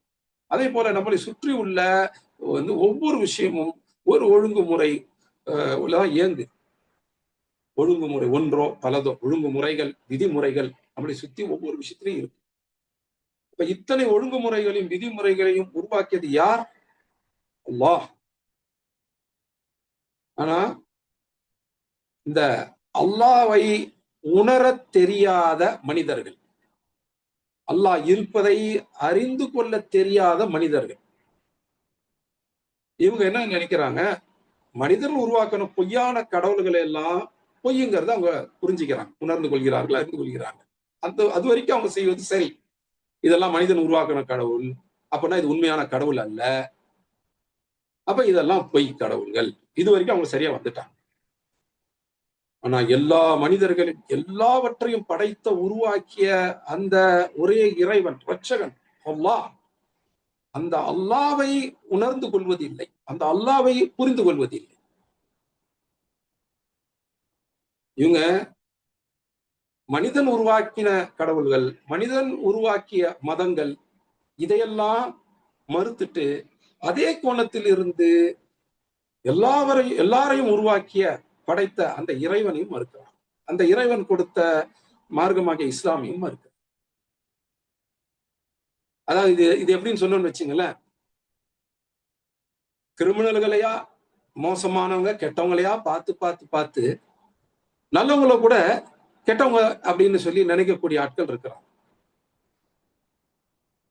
சுத்தி இருக்கிற பலரும் வந்து கெட்டவங்க, அதற்கு மத்தியில ஒரு சில நல்லவங்களும் இருப்பாங்க. ஆனா நம்ம திரும்ப திரும்ப கெட்டவங்களே பார்த்து கெட்டவங்களுடைய செயல்களால நம்ம பாதிக்கப்பட்டு இருக்கும் பொழுது யாருமே நம்ப மாட்டோம் இல்லையா? எல்லாருமே கெட்டவங்க அப்படின்னு நினைப்போம், நல்லவங்களை கூட கெட்டவங்க நினைச்சிடும். அந்த மாதிரியான ஒரு அணுகுமுறை தான் நாத்திகவாதிகள், ஏத்திஸ்ட் என்று சொல்லக்கூடிய, கடவுள் நம்பிக்கை இல்லை என்று சொல்லக்கூடிய மக்களுடைய அணுகுமுறை. அவங்க சுத்தி பாக்குறாங்க, இதெல்லாம் கடவுளா இருக்கிறதுக்கு தகுதி இல்லை, இதெல்லாம் கடவுளா இருக்கிறதுக்கு தகுதி இல்லை அப்படின்னு சொல்லி அவங்க தெளிவா புரிஞ்சுக்கிறாங்க. ஏன்னா அதெல்லாம் வந்து மனிதனால் உருவாக்கப்பட்ட கடவுள், இது மனுஷன் உருவாக்கின சிலை, இது மனுஷனே தான், இது மிருகம், இது மரம், இதெல்லாம் கடவுளா இருக்க வாய்ப்பு இல்லை அப்படின்னு சொல்லி அவங்க சரியாக உணர்ந்து கொள்கிறார்கள், புரிந்து கொள்கிறார்கள், அறிந்து கொள்கிறார்கள். ஆனா என்ன செய்யறாங்க? அதெல்லாம் வச்சுக்கிட்டு இது எல்லாவற்றையும் படைத்த இறைவனையுமே அவங்க மறுத்துடுறாங்க. தப்பான விஷயங்கள்லாம் பார்த்து பார்த்து அவங்க பார்வையே தப்பானதாக ஆகிடுச்சு. சரியானதை அவங்க பார்வை பார்க்கறது. இப்ப தமிழ்ல பேச்சு வழக்குன்னு சொல்லுவாங்க, காமாலை கண்ணுக்கு இருந்து பார்க்கறதெல்லாம் மஞ்சளா தெரியும் அப்படின்வாங்க. மஞ்சள் காமாலைன்னு ஒண்ணு வரும், கண்ணெல்லாம் கூட மஞ்சள் ஆயிடும். அப்ப பார்க்கறதெல்லாம் மஞ்சளா தெரியும் என்று சொல்லி பேச்சு வழக்குல தமிழ்நாட்டுல சொல்லுவாங்க. யாருக்கு மஞ்சள் காமாலை இருக்கோ அந்த காமாலை இருக்கக்கூடியவருடைய கண்ணுக்கு பார்க்கறதெல்லாம் மஞ்சளா தெரியும். சுத்தி பொய் கடவுள் எல்லாம் பார்த்துட்ட பிறகு உண்மையான கடவுளுடைய, உண்மையான இறைவனாகிய அல்லாஹ்வினுடைய அத்தாட்சிகளை பார்த்தாலும் கூட இவங்க வந்து அதை புரிஞ்சிக்க மாட்டேங்கிறாங்க. அல்லாஹ்வையே பார்க்கணும் அப்படின்வாங்க. அல்லாஹ்வுடைய அத்தாட்சிகளை பார்த்தே புரிந்து கொள்வதற்கு அல்லாஹ் அறிவை கொடுத்திருக்கிறான். அல்லாஹ்வை பார்த்தல் என்பது ஒரு கூலி, நற்கூலி. உனக்கு அல்லாஹ் நிறைய அறிவை கொடுத்திருக்கிறாங்க, இந்த அறிவை கொண்டு அல்லாஹ் இருக்கிறாங்க அப்படிங்கிறத வந்து உணர்ந்து புரிந்து ஏற்றுக்கும். அல்லாஹ் உனக்கு தெளிவான உணர்ச்சிகளை கொடுத்திருக்காங்க, உணர்தல் ரீதியாக அறிதலை கொடுத்திருக்காங்க. உன்னோட காதை சரியா பயன்படுத்து, கண்ணை சரியா பயன்படுத்து, இந்த மாதிரி உன்னுடைய சென்சஸ் எல்லாத்தையும் சரியா பயன்படுத்தலாம். உன்னுடைய சென்ஸ் வழியாகவே அல்லாஹ் இருக்கிறாங்க என்பதை உணர்ந்து கொள்ளலாம். உனக்கு அல்லாஹ் கொடுத்த அந்த அறிவை கொண்டு சிந்தித்தால் அல்லாஹ் இருக்கிறாங்க என்பதை புரிந்து கொள்ளலாம். அல்லாஹ் இருக்கிறாங்க என்பதை அறிந்து இந்த வகையிலேயே அறிந்து புரிந்து ஏற்று. அந்த ஏற்றுக்கொள்வதை உறுதியாக ஆக்குவதற்குத்தான், சரியாக தெளிவாக உறுதியாக ஆக்குவதற்குத்தான் அல்லாஹ் அல் கிதாப் ஆகி அல் குரானை இறக்கி வச்சிருக்கிறான். குரானை படிச்சுப்பார். உன்னுடைய இயற்கை தன்மை அல் ஃபித்ரா, உன்னுடைய உள் உணர்வுகள், உன்னுடைய அறிவு, இவை எல்லாமே இந்த குரானை படிக்கும் பொழுது எல்லாம் ஒரே நேர்கோட்டில் வந்து வரும். அந்த இயற்கை தன்மை, நம்முடைய உணர்தல்கள், நம்முடைய அறிவு, இவை எல்லாமே குரானை படிக்கும் பொழுது இந்த குரான் நம்மை படைத்த அந்த இறைவனிடமிருந்து வந்திருக்கிறது என்பதை உணர்வோம். இது அந்த ஃபித்ரா, இயற்கை தன்மை சுத்தமாக வச்சிருக்கும். இந்த அறிவை சுத்தமாக வச்சிருக்கும் போது யார் அறிவை சரியாக பயன்படுத்துறாங்களோ அவங்க தன்னுடைய இறைவனை அறிந்து கொள்வார்கள். உண்மையான அந்த இறைவனை, தன்னையும் எல்லாவற்றையும் படைத்த அந்த இறைவனை, அதற்குரிய அத்தாட்சிகளை அந்த இறைவனாகிய அல்லாஹ் நம்மை சுற்றி வச்சிருக்கிறாங்க, நமக்கு உள்ளேயும் வச்சிருக்கிறாங்க. அதுல ஒரு அத்தாட்சி தான் இது. வானத்துல உங்களுக்கு மேல கூட்டமாக பறந்து கொண்டிருக்கக்கூடிய அந்த பறவை கூட்டங்கள், அவை எப்படி பறக்கிறதுன்னு நீங்க பார்க்கலையா? அவை இறக்கைகளை விரித்தும் இருக்கின்றன, இறக்கைகளை மடக்கியும் இருக்கின்றன. அவை விரித்து வைத்தாலும் மடக்கி வைத்தாலும் அது வானத்தில் தொடர்ந்து மிதந்துகிட்டு பறந்துகிட்டு போயிட்டே இருக்குது. அது வானத்திலிருந்து கீழே விழாம பிடித்து வைத்திருப்பது யார்? அர் ரஹ்மான். எல்லாவற்று மீதும் கருணை காட்டக்கூடிய அர் ரஹ்மான் அந்த பறவைகள் மீதும் கருணை காட்டுறாங்க. எல்லாவற்றையும் பார்த்து கொண்டிருக்கக்கூடிய பசீர் ஆகிய அந்த அல்லாஹ், அந்த பசீர் எல்லாவற்றையும் பார்க்கக்கூடியவங்க இந்த பறவைகளையும் பார்க்கறாங்க, இந்த பறவைகள் மீதும் கருணை காட்டுறாங்க. அப்ப அப்படிப்பட்ட பசீரும் ரஹ்மானும் ஆகிய அல்லாஹ் உங்களை கைவிட்டுருவாங்களா? பறவைகளை கீழே விடாம பிடிச்சு வச்சிருக்கிறோம் அல்லாஹ், பறவைகளை பறப்பதற்கு வந்து ஏற்பாடு செய்து கொடுத்த அல் பசீரும் அல் ரஹ்மானும் ஆகிய அல்லாஹ் நம்முடைய வாழ்க்கை அப்படியே விட்டுடுவாங்க? இல்ல. நம்முடைய வாழ்க்கைக்கான வழிகாட்டுதல்களையும் அல்லாஹ் கொடுத்துக்கிட்டு இருக்காங்க. நம்முடைய வாழ்க்கைக்கான ரிஸ்க், வாழ்வாதாரங்களையும் அல்லாஹ் கொடுக்குறாங்க. அப்ப அல்லாஹ் நமக்கு ரிஸ்க் கொடுக்குறாங்க, நம்ம வாழ்க்கைக்கு தேவையான எல்லா விஷயத்தையும் கொடுக்குறாங்க. அதுல மிக முக்கியமானதான ஹிதாயத், நேர்வழி காட்டுதல், அதையுமே அல்லாஹ் கொடுத்துருக்கிறாங்க. எப்படி அந்த பறவைகளை அல்லாஹ் பாதுகாக்கின்றார்களோ அந்த பறவைகள் மீது கருணை காட்டி, அதே போல அல்லாஹ்வுடைய படைப்புகளில் சிறந்த படைப்பாகிய இந்த மனிதர்கள் மீதும் அல்லாஹ் கருணை காட்டுறார். மனிதர்களையும் கூர்ந்து அல்லாஹ் கவனித்துக் கொண்டே இருக்கிறார். அந்த மனிதர்கள் மீதும் அல்லாஹ் கருணை காட்டுகிறார். அப்ப இங்க நம்ம குறைஞ்சபட்சம் இந்த ஆயத்தினை எடுத்துக்கொள்ள வேண்டிய 2 விஷயங்கள் இருக்கின்றன. ஒன்று, இந்த பறவை பறக்கிறது, இந்த மாதிரி நம்மை சுற்றி உள்ள இயற்கை என்று நம்ம சொல்லக்கூடிய விஷயங்கள் எல்லாம் சிறப்பான ஒழுங்குமுறைகளோடும் விதிமுறைகளோடும் இயங்கிக் கொண்டிருக்கின்றன. இந்த எந்த ஒரு ஒழுங்குமுறையும் விதிமுறையும் மனிதனோ அல்ல அந்த பறவையோ வேற எதுவுமே வந்து உருவாக்கல. அவையெல்லாம் படைக்கப்பட்டதே அந்த ஒழுங்குமுறைகளோடு, அந்த விதிமுறைகளோடு தான். அப்ப அந்த ஒழுங்குமுறைகளையும் விதிமுறைகளையும் படைத்த அல்லாஹ்வை உணர்ந்து புரிந்து, அல்லாஹ் தான் நம்முடைய இறைவன், அல்லாஹ் தான் வணங்கப்படுவதற்கு தகுதியான ஏற்றுக்கொண்டு அல்லாஹ்வை வணங்க முற்படுவது தான் உண்மையில் அறிவுடையவருடைய தன்மை. இது முதலாவது. இந்த விதிமுறைகள், ஒழுங்குமுறைகள் எதுவுமே உருவாக்கல, வேற எதுவும் உருவாக்கல. இதெல்லாம் அல்லாஹ் தான் உருவாக்க. விதிமுறைகளை பார்த்து ஆஹா இது இவ்வளவு பெரிய அறிவு அப்படின்னு, அறிதல் அப்படின்னு சொல்லி சந்தோஷப்பட்டுக்கிறாங்க.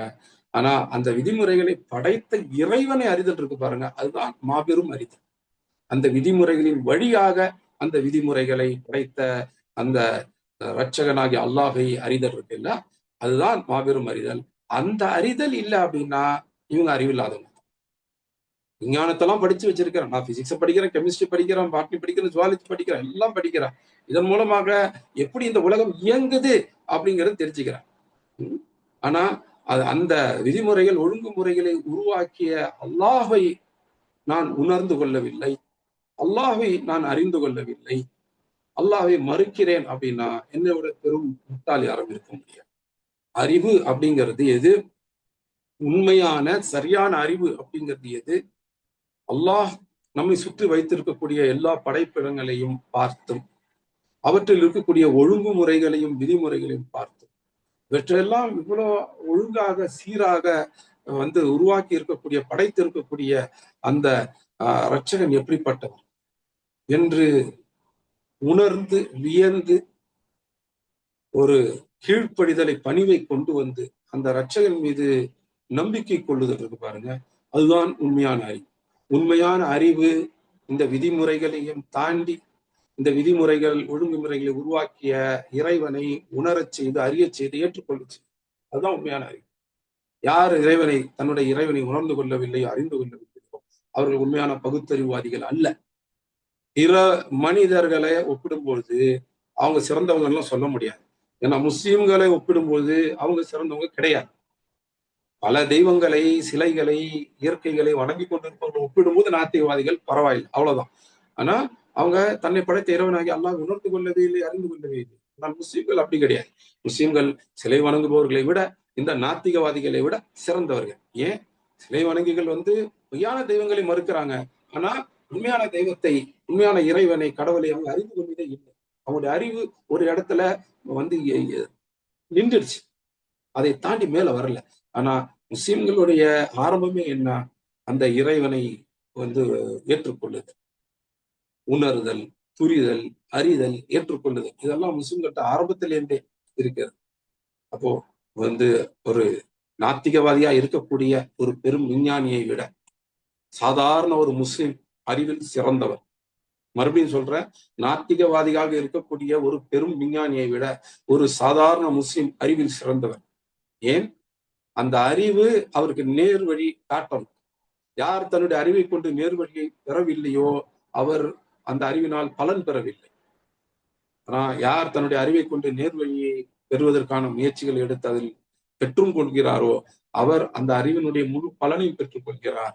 அந்த அறிவினால் அவர் வெற்றியையும் பெற்றுக் கொள்கிறார். அது அந்த அறிவை தந்த அர் ரஹ்மான் ரஹீம் ஆகிய அல்லாஹ்வுடைய பெரும் கருணை. அப்ப இதுதான் இந்த ஆயத்தினுடைய இந்த 2 விஷயங்கள்ல முதலாவது விஷயம். நம்மை சுற்றியுள்ள எல்லா விஷயங்களிலும் ஒழுங்குமுறைகள், விதிமுறைகள் இருக்கின்றன. ஒழுங்குமுறைகள், விதிமுறைகளை வழிபடாதீர்கள், வணங்காதீர்கள். அந்த ஒழுங்குமுறைகளையும் விதிமுறைகளையும் ஏற்படுத்தி தந்த எல்லாவற்றையும் படைத்த அந்த அல்லாஹ்வை மட்டுமே வணங்குங்கள். இது முதலாவது. யாரை வணங்கணும் அப்படிங்கிறது. 2வது, இந்த பறவைகள் மீதெல்லாம் கருணை காட்டக்கூடிய அல்லாஹ்வை வணங்கக்கூடிய முஸ்லிம்களாகிய நம் மீது கருணை காட்ட மாட்டாங்க. நிச்சயமா காட்டும். முஸ்லிம் மட்டுமல்ல, பொதுவா எந்த மனிதனுக்குமே அல்லாஹ் கருணை காட்டுவான். இங்க அல்லாஹ் பயன்படுத்துற வார்த்தை பாருங்க, ரஹ்மான் என்ற வார்த்தையை பயன்படுத்துறான். பஷீர் எல்லாத்தையும் பாக்குறவங்க, எல்லாரையும் பாக்குறவங்க. ரஹ்மான் எல்லாருக்கும் கருணை காட்டக்கூடிய. அப்ப அல்லாஹ்வுடைய அந்த பார்வையும் அல்லாஹ்வுடைய கருணையும் ஒவ்வொரு மனிதனையும் நோக்கியும் வருகின்றது. ஆனா அந்த மனிதன் அந்த கருணையை பெற்றுக்கொள்கிறானா அப்படிங்கிறதுல தான் அந்த மனிதனுடைய அறிவு ஒழுங்காக பயன்படுத்தப்படுகிறதா இல்லையா அப்படிங்கிறது சொல்லுது. நம்முடைய வாழ்க்கையை பற்றி நம்ம பல நேரங்கள்ல ரொம்ப கவலைப்படும். வாழ்க்கையில கஷ்டங்கள் நிறைய இருக்கின்றன அப்படின்னு மனசு அப்படியே சோர்வாயிடும். நம்முடைய பிரச்சனைகள்லாம் தீராதா?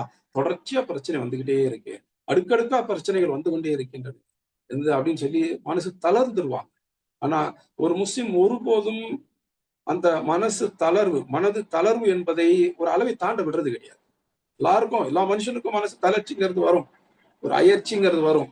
இன்னும் தொடர்ச்சியா கஷ்டங்கள் வந்துகிட்டே இருக்கே அப்படின்னு சொல்லி ஒரு வேதனை வரும். ஆனால் அது ஒரு குறிப்பிட்ட அளவை தாண்டுவதற்கு முஸ்லிம்கள் விட மாட்டாங்க.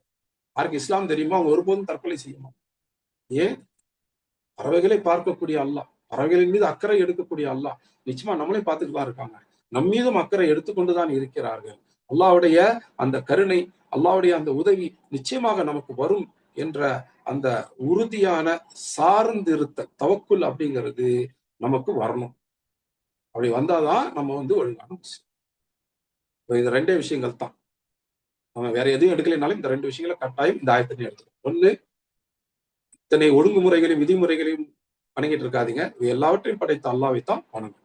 2வது, பறவைகளின் மீதும் தன்னுடைய பார்வையும் கருணையும் காட்டக்கூடிய அல்லாஹ் நிச்சயமா நம் மீதும் தன்னுடைய பார்வையும் கருணையும் காட்டுவாங்க.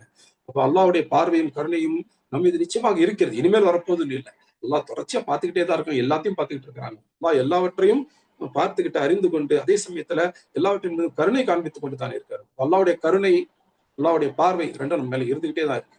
அல்லாஹ்வுடைய உதவி அதை தொடர்ந்து நிச்சயமாக நமக்கு வரும். அதனால எந்த பெரிய பிரச்சனை வந்தாலும் மனம் தளர்ந்து விட வேண்டாம், மனம் உடைந்து விட வேண்டாம். நிச்சயமாக அல்லாஹ்வுடைய உதவி வரும். அல்லாஹ்வுடைய உதவி வரும் வரை அல்லாஹ்விடத்தில் தொடர்ந்து அந்த உதவியை கேட்டுக்கொண்டே இருக்கும் என்பதை எனக்கும் உங்களுக்கும் நினைவு காட்டியவனாக இந்த ஆயத்திலிருந்து நாம் பெறக்கூடிய படிப்பினை இதுவரை நிறைவு செய்கின்றேன். ஜஸாக்குமுல்லாஹ் ஹைரன். اللهم صل وسلم على نبينا وعلى آله وأصحابه أجمعين والحمد لله رب العالمين.